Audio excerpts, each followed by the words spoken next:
Imagine standing in a crowded Roman courtyard. The air is thick with tension. The religious leaders are shouting. The crowd is restless. Roman soldiers grip their spears. At the center stands a man whose only crime was loving too perfectly. No witnesses can prove he has sinned. No evidence can justify his execution. Even the judge himself declares, "I find no guilt in him." And yet, moments later, that same judge sentences him to death. How can perfect justice be condemned by injustice? How can the author of life be handed over to die? And perhaps the greatest question of all, why didn't Jesus stop it? One word from his lips could have silenced the crowd. One command could have summoned 12 legions of angels. One miracle could have ended the trial forever. But he remained silent, not because he was powerless, because he was obedient. Today we begin our journey through the stations of the cross by standing before one of the greatest miscarriages of justice in human history. And in this first station, we will discover that Christ's condemnation reveals something not only about him, but about every one of us. It was still early in the morning. Jerusalem had barely awakened. Yet the city was already preparing for an execution. Jesus had spent the night being questioned, mocked, struck, and falsely accused before the Jewish authorities. Now they brought him to the Roman governor, Pontius Pilate. There was only one problem. They had no crime worthy of death. Under Roman law, blasphemy against the God of Israel meant nothing. So the accusations changed. Suddenly Jesus was called a political revolutionary, a threat to Caesar, a king who challenged Rome. Pilate questioned him privately. "Are you the king of the Jews?" Jesus answered, "My kingdom is not of this world." Pilate immediately recognized something extraordinary. This was no revolutionary, no violent criminal, no danger to Rome. 3 different times, Pilate publicly declared that Jesus was innocent. Yet innocence would not save him, because truth had entered a world that preferred lies. Pilate searched desperately for a way out.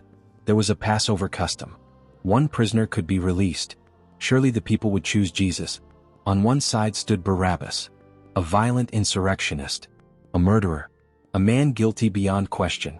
On the other side stood Jesus, the healer, the teacher, the one who gave sight to the blind, who fed the hungry, who raised the dead. Pilate asked the crowd, "Whom do you want me to release?" The answer came like thunder, "Barabbas."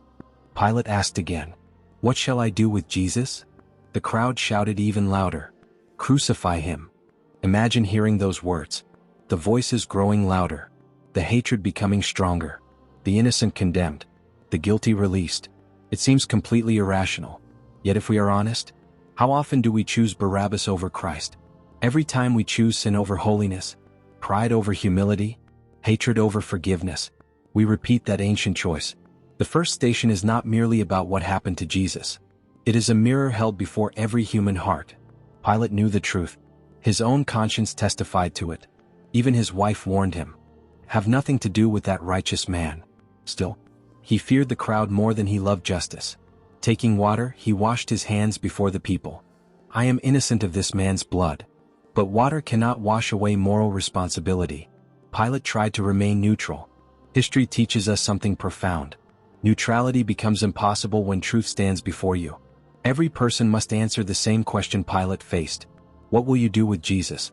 There is no middle ground. Perhaps this is the most astonishing part of the story. Jesus says almost nothing. Isaiah had foretold it centuries earlier. Like a lamb led to the slaughter, he opened not his mouth. This silence was not weakness, was love. Jesus was not trapped by circumstances.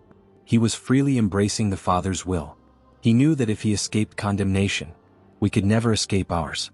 Every false accusation, every insult, every injustice, he accepted willingly, because he had already seen the cross. And beyond the cross, he had already seen you. The first station teaches us something uncomfortable. The world does not always reward truth. Sometimes doing the right thing brings misunderstanding. Sometimes faithfulness brings rejection. Sometimes innocence suffers. Christ never promised his followers popularity. He promised a cross. But he also promised something greater. That no injustice offered to God is ever wasted. When we unite our own sufferings with Christ's, even our deepest wounds become places where grace can enter. That is why the saints did not merely admire the passion. They entered into it. Perhaps you have experienced your own condemnation. Maybe people misunderstood your intentions. Perhaps you've been falsely accused, ignored, rejected, judged unfairly. Everything inside you wanted to defend yourself, to strike back, to prove you were right. Jesus understands that pain. He stood exactly where you stand, not because he deserved it, but because he chose to stand there for you. The first station reminds us that our identity is not determined by the verdict of the crowd. It is determined by the love of the Father. Pilate's sentence did not define Jesus. Neither do the opinions of others define you. The journey to Calvary begins not with nails, but with a choice.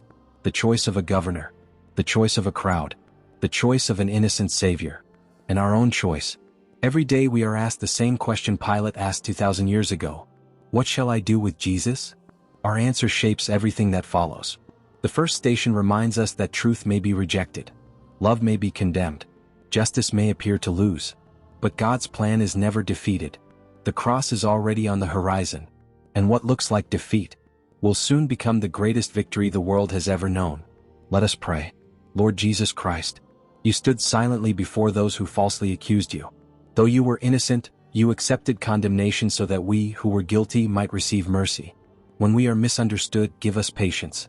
When we are judged unfairly, give us courage. When we are tempted to compromise the truth, give us the strength to remain faithful. Teach us never to choose the easy path over the Holy One, and help us always to choose you over the many Barabbases that compete for our hearts.